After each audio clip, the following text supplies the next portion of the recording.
Hi friends, నేను మీ జ్ఞానేశ్వర్. ఈ వీడియోలో మనము కొన్ని విషయాల గురించి క్లియర్ కట్గా మాట్లాడుకుందాము. నామినేషన్లో ఉన్నటువంటి 6 కంటెస్టెంట్లో ఎవరు ఓటింగ్ ఎలా ఉంది, ఎవరు సేఫ్ జోన్ ఉన్నారు, ఎవరు డేంజర్ జోన్ ఉన్నారు, ఎవరు ఎలిమినేషన్ దగ్గర ఉన్నది ఈ వీడియోలో క్లియర్ కట్గా మాట్లాడుకుందాము.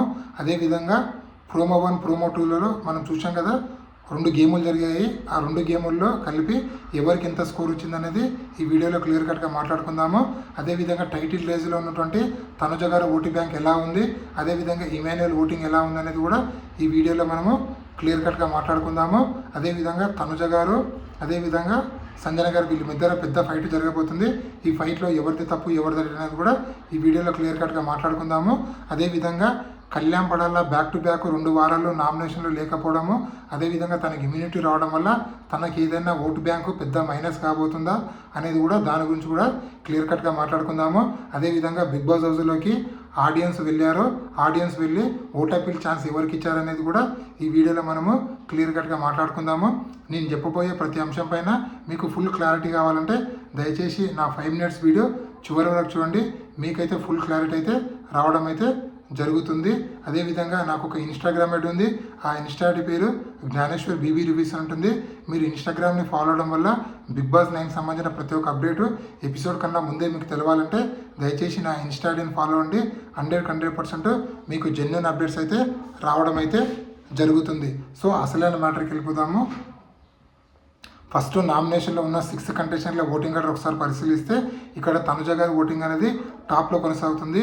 ఏ అన్అఫీషియల్ పోలింగ్ చూసుకున్నా, యూట్యూబ్ చూసినా, ట్విట్టర్ చూసినా, టెలిగ్రామ్ చూసినా, వాట్సాప్ చూసినా, ఎక్కడ గూగుల్ చూసినా, ఎక్కడ చూసినా కూడా ఏ అన్అఫీషియల్ పోలింగ్ చూసినా తనుజ గారి ఓటింగ్ అనేది టాప్లో కొనసాగుతుంది. 30 నుంచి 35% మధ్యలో కొనసాగుతుంది.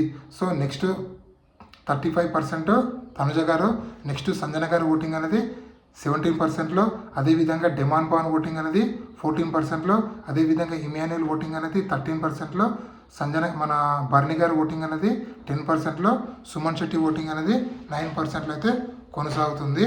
సో ఇక్కడ తనుజ గారు తప్ప రిమైనింగ్ ఉన్నటువంటి 5 కంటెస్టెంట్లు అయితే డేంజర్ జోన్లో ఎలిమినేషన్ దగ్గర ఉన్నారు. ఎందుకంటే వీళ్ళలో ఓటింగ్ అనేది డిఫరెన్స్ అనేది భారీగా లేదు, ఓన్లీ 1 or 2% డిఫరెంట్ ఉంది. కాబట్టి ఈ 5 మెంబర్స్లో ఎవరైనా ఎలిమినేషన్ అయ్యే ఛాన్స్ ఉంది. So Bigg Boss single elimination చేస్తే సుమన్ శెట్టి గారు ఎలిమినేషన్ అయ్యే ఛాన్స్ ఉంది. డబుల్ ఎలిమినేషన్ చేస్తే సంజన గారన్నా వెళ్ళొచ్చు, డెమాన్ అన్న వెళ్ళొచ్చు, లేకపోతే మన బర్నీ అన్న వెళ్ళొచ్చు. సో ఎవరన్నా వెళ్ళొచ్చు, ఎందుకంటే ఓటింగ్లో పెద్ద డిఫరెన్స్ అయితే లేదు. సో నామినేషన్లో ఉన్న 6 కంటెస్టెంట్లో మీరు ఎవరికి ఓటేస్తున్నారు, అలాగే మీరు ఎవరికి సపోర్ట్ చేస్తున్నారు అనేది ఈ వీడియో కింద ఒక లైక్ చేసి కింద కామెంట్ అయితే పెట్టండి. అదేవిధంగా బిగ్ బాస్ 2 గేమ్స్ పెట్టాడు కదా, ఆ 2 గేమ్స్ బట్టి ఎవరికి ఎంత స్కోర్ వచ్చిందంటే ఈ 2 గేములు బట్టి లీడ్లో ఇమాన్యుయల్ ఉన్నాడు 150 స్కోర్తో. సో ఇమాన్యుయల్ 150 స్కోరు, డెమాన్ పాన్ 140 స్కోరు, అదేవిధంగా మన బర్ని గారు 90, తనుజ 90, సుమన్ శెట్టి 90, మన సంజన గారి స్కోర్ అనేది 80లో ఉంది. సో ఇక్కడ టాప్ 1, టాప్ 2లో ఎవరున్నారంటే టాప్ 1 పొజిషన్లో ఇమాన్యుయల్, టాప్ 2 పొజిషన్లో డెమాన్ పాన్ ఉండడం అయితే జరిగింది. సో ఇక్కడ టాప్ 1, టాప్ 2లో ఉన్నటువంటి కంటెస్టెంట్ అని మన టాప్ 1, టాప్ 2లో ఉన్నటువంటి ఇమాన్యుయల్, డెమాన్ పాన్ని బిగ్ బాస్ మన గార్డెన్ ఏరియాకి పిలిపించి వాళ్ళ డెమాన్ పాన్కి బ్లూ కలరు, మన ఇమాన్యుయల్కి రెడ్ కలర్ ఇవ్వడం జరుగుతుంది. సో అప్పుడే ఆడియన్స్ బిగ్ బాస్ హౌస్లోకి వస్తారు. ఒక 20 మెంబర్స్ ఆడియన్స్ ఒక గ్రూప్గా బిగ్ బాస్ హౌస్లోకి రావడం జరుగుతుంది. బిగ్ బాస్ హౌస్లోకి వచ్చి ఇమాన్యుయల్కు ఒక క్వశ్చన్ అడుగుతారు బిగ్ బాస్, సక్సెస్ అంటే మీనింగ్ ఏందని. సో దీని సక్సెస్ అనే మీనింగ్కి వీళ్ళిద్దరూ ఆన్సర్ ఇవ్వడం జరుగుతుంది. అప్పుడు బిగ్ బాస్ ఆడియన్స్కి అడుగుతారు, ఈ ఆన్సర్లో మీకు ఎవరిది కరెక్ట్ అనిపించిందంటే వాళ్ళందరూ ఇమాన్యుయల్ది కరెక్ట్ అనిపించింది తప్పి ఆ రెడ్ బటన్ ఒత్తడం జరుగుతుంది. సో ఆ రెడ్ బటన్ ఒత్తడం వల్ల ఇమాన్యుయల్కి ఓట్ అప్పీల్ అనేది రావడం అయితే జరుగుతుంది. అదేవిధంగా బిగ్ బాస్ హౌస్లోకి వెళ్ళినటువంటి ఆడియన్స్ బిగ్ బాస్ హౌస్ కంటెస్టెంట్లు అందరితో ఇంటరాక్ట్ అయ్యి అందరినీ క్వశ్చన్లు అడగడం జరుగుతుంది. ఈ క్వశ్చన్లలో ముందే బిగ్ బాస్ టీము ముందే ప్రిపేర్ చేసి ఎవరికి ఏ క్వశ్చన్ అడగాలని చెప్పి ముందే ప్రిపేర్ చేసి వాళ్ళని అడిగిపించారని చెప్పి మనకైతే అప్డేట్ అయితే రావడం అయితే జరిగింది. అదేవిధంగా Kalyan Padala back to back 2 సార్లు నామినేషన్లు లేకపోవడము, అదేవిధంగా ఇమ్యూనిటీ రావడం వల్ల తనకి ఏదైనా మైనస్ అవుతుందా అంటే 100% మైనస్ అవుతుంది. ఎందుకంటే ఈ 2 వారాలు తను ఎలాంటి గేమ్ ఆడకపోవడము, అదేవిధంగా తనకి ఎలాంటి స్క్రీన్ టెస్ట్ లేకపోవడం వల్ల ఫినాలే ముందు కొత్త ఓటు బ్యాంక్ అనేది కొత్త ఓట్ బ్యాంక్ అనేది కళ్యాణ్ పడాలకు క్రియేట్ కావడం లేదు.